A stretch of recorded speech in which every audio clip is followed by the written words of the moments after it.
sebuah buku bahwasanya barang saya membagi tauhid menjadi tiga sama seperti Trinitas. Subhanallah, apakah semua angka tiga sama dengan Trinitas?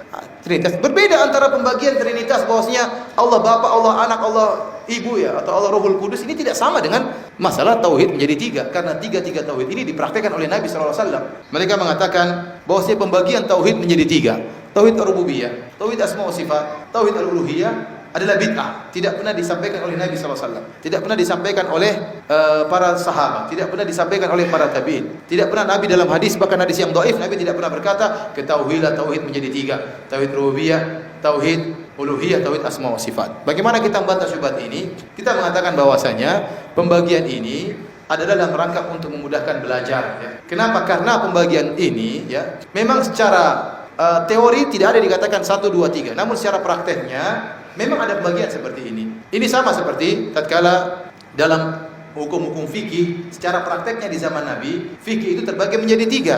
Hukum-hukum, ada hukum artinya mubah, ada menjadi 5. Ada yang mubah, ada yang makruh, ada yang haram, ada yang sunnah, ada yang wajib.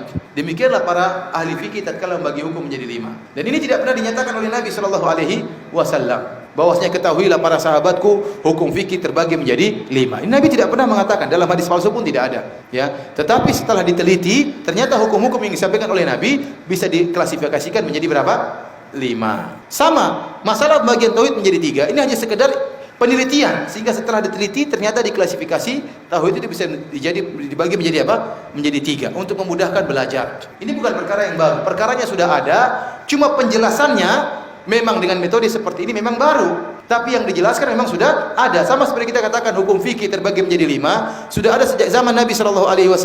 Hanya teori metode penyampaian hukum fikih menjadi 5 itu baru zaman sekarang, zaman para ulama. Sama seperti tatkala kita mengatakan namanya kalimat dalam bahasa Arab terbagi menjadi 3, ada namanya huruf, ada namanya ism, ada namanya fi'il. Di zaman Nabi ini tidak ada, ini sekedar, namun fi'il, ism dan huruf ada dalam pembicaraan bahasa Arab.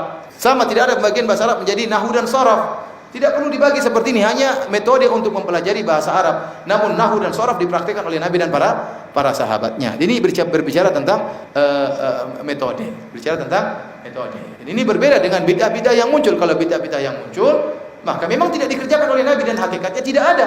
Ya, seperti tatkala Ibnu Umar radhiyallahu ta'ala anhuma, kemudian ada orang yang bersin di samping dia mengatakan alhamdulillah wassalamu ala rasulillah. Maka Ibnu Umar tegur, bukan begini Nabi ajarkan kami doa bersin. Nabi ajarkan cuma apa? Alhamdulillah. Tidak ada tambah salawat kepada Nabi SAW. Maka kita mengatakan tatkala seorang bersin kemudian mengucapkan alhamdulillah dirangkai dengan salawat, ini bid'ah. Kenapa? Prakteknya tidak ada di zaman Nabi SAW. Tidak ada. Ya, kalau mau bersalawat silakan bersalawat, namun jangan jadikan rangkaian dalam bersin. Ya. Sama seperti Al-Hafidz Ibnu Hajar rahimahullah tatkala menyebutkan ada orang yang tatkala bersin dia mengatakan alhamdulillah, kemudian dia menyelesaikan surat Al-Fatihah. Hashim, alhamdulillahirabbil alamin arrahmanir rahim maliki yaumiddin iyyaka na'budu wa iyyaka nasta'in ihdinas siratal mustaqim siratal ladzina an'amta 'alaihim ghairil maghdubi 'alaihim waladdallin amin. Yang mau jawab nunggu dulu ya. Yang menjawab ya rahmukallah apa nunggu dulu. Kalau kita tegur kenapa kau baca Al-Fatihah? Siapa yang bilang Al-Fatihah jelek? Al-Fatihah memang baik, namun tidak perlu ente baca seperti itu. Cukup mengucapkan apa? Alhamdulillah. Nanti kalau Anda mengucapkan Al-Fatihah sampai selesai, nanti ada yang melanjutkan lagi. Waladhdallin amin, alif lam mim, dzalikal kitabul la raiba fi. Jadi doa bersin jadi panjang ya. Jadi kita katakan ini bid'ah, tidak ada contohnya, tidak ada prakteknya di zaman Nabi. Adapun bahasa Arab, nahwu dan sharaf ada prakteknya, penjelasannya tidak ada di zaman Nabi. Paham? Sama seperti tauhid, rububiyah, uluhiyah, semua sifat ada di zaman Nabi. Kenapa? Rasulullah SAW mentauhidkan Allah dengan 3 sisi ini. Para sahabat mentauhidkan Allah dengan 3 sisi ini. Mereka mentauhidkan Allah dari secara rububiyah, mereka yakin bahwasanya hanya Allah yang menciptakan, hanya Allah sendiri yang memiliki alam semesta, hanya Allah sendiri yang mengatur alam semesta. Mereka yakin hanya Allah sendiri yang berhak untuk disembah, dan mereka yakin bahwasanya nama-nama Allah dan sifat-sifat Allah tidak ada yang menyamainya. Antum yakin Nabi memiliki keyakinan tersebut? Para sahabat keyakinan tersebut? Berarti ada dipraktekkan. Hanya saja penjelasannya terbagi menjadi 3, itu baru muncul belakangan dalam rangka metode pengajaran. Maka aneh sebagian orang, ada seorang di daerah Yordan ya, daerah sana, daerah Suriah dan Yordan. Dia nulis sebuah buku bahwasanya barang saya membagi tauhid menjadi 3 sama seperti Trinitas. Subhanallah, apakah semua angka 3 sama dengan Trinitas? Trinitas. Berbeda antara pembagian Trinitas bahwasanya Allah Bapa, Allah Anak, Allah Ibu ya, atau Allah Rohul Kudus, ini tidak sama dengan Masalah tauhid menjadi tiga, karena tiga tauhid ini dipraktekkan oleh Nabi SAW. Siapa yang ragu bahwasanya Rasulullah SAW mentauhidkan Allah dari sisi rububiyah? Tidak ada yang ragu. Rasulullah pasti yakin yang menciptakan alam semesta hanyalah Allah Subhanahu Wa Taala. Dan siapa ragu Rasulullah SAW praktekkan tauhid uluhiyah? Rasulullah SAW tidak pernah beribadah kecuali hanya kepada Allah. Dan siapa ragu Rasulullah SAW mentauhidkan semua sifat? Karena Rasulullah SAW yakin tidak ada yang menyamai Allah dari sisi nama-namanya dan dari sisi apa? Sifat-sifatnya. Jadi yang pembagian tiga tauhid menjadi tiga hanyalah dari sisi apa? Metode.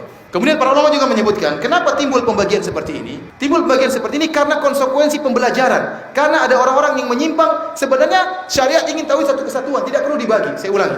Sebenarnya Islam ingin tauhid menjadi satu kesatuan. Namun karena ada sebagian orang yang salah paham tentang tauhid sehingga dia hanya mengamalkan sebagian tauhid, sebagian dia selisihi, maka perlu ada pembagian dalam rangka untuk mengembalikan menjadi satu. Para ulama telah menyatakan barang siapa yang hanya mengamalkan tauhid rububiyah, tauhid uluhiyah, asma sifat tidak dia imani, kafir atau tidak kafir. Barang siapa yang hanya meyakini tauhid rububiyah, tauhid uluhiyah, tauhid asma sifat sementara rububiyah tidak dia yakini, dia kafir.